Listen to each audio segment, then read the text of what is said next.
this man never changed. Watch this. You went through some tough times, but I'll tell you something. I saw you, I forget. I saw you, I've known you a long time, and I saw you at your peak. I also saw you during those bad times. And you know what always impressed me? You were no different. Well, thank you. That's a great compliment. No different. That's a good compliment. You can't take it too seriously. I mean, I know you're going to be up. I'll be up. I'll be down. You can't really, guys like us, keep coming. You just keep coming. That's all you can do. And yeah, sometimes it's not easy. They say, come on out to dinner, and you have 400 people, and they're looking and staring, and they're saying, I wonder how he's taking adversity. But you learn a lot about yourself, and you learn a lot about other people. You learn about loyalty. I learned a lot about loyalty. I had people that I would have bet the ranch on, and they were not as loyal as they should have been. Right. And I had people that I wouldn't have, and they turned out to be, unbelievable. Really. Isn't that interesting? Yeah. So you just can't tell. It's not color, it's not race, it's not religion, it's not anything, Roger. You just can't tell. Rich guys are often not well-liked guys. But what's interesting to me is the guy on the street, the cab drivers, the guys working on the road crews, they all go, hey, Donald, how's it going? Hey, it's almost like they feel very comfortable with you, like you're one of them. And I've never quite figured out how you bridged it. The people that don't like me are the rich people. Okay. It's a funny thing. I mean, they can't stand me. I mean, I have friends, and I have not only friends, I have enemies, jerks.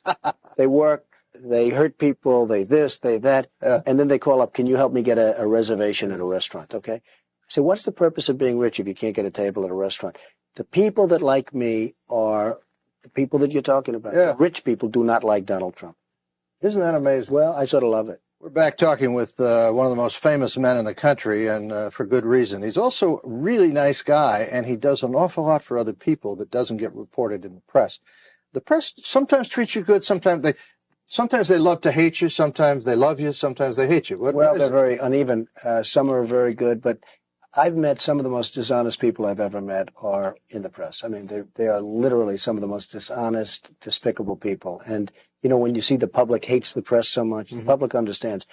Some of the most truly dishonest, and I mean people where you tell them something, they know exactly what they should be writing, and they write exactly the opposite for the sake of a story.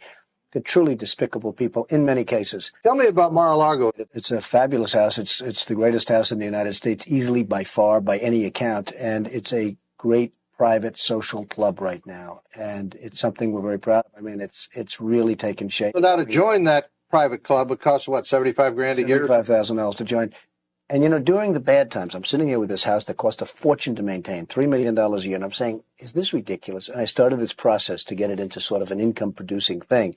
But I really did it to save Mar-a-Lago, because ultimately, how many jerks are like Donald Trump that are going to spend this kind of money? It's truly one of the great landmarks in the country. What did it cost to keep that up? About $3 million a year. Just to run it? Just to keep it up? And you know what? $3 million is a lot of money, but at bad times, it's a lot of money.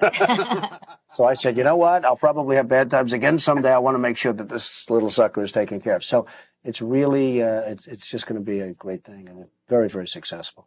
Would you ever run for politics, or would you worry about them going after your life? I mean, messing up your life, messing up you too. How would you feel if he went into politics? I think he would do terrific. There's a certain dishonesty, unfortunately, that you need for running for office. Now, it's an unfortunate thing, but you would know this perhaps better than anybody in the world, right? I've coached a few. I'm a pretty straight guy, and I'm not sure that somebody that really calls it like it is and says this is what you have to do, I'm not sure that kind of a guy gets elected. Maybe so, maybe not. Everybody wants me to do it. They all want me to run. But I would take a much harder stand. I'd take a much more difficult stand, I would say. Make a couple of enemies. I think I'd make a lot of friends, ultimately. But I'm not sure that type of person is really electable.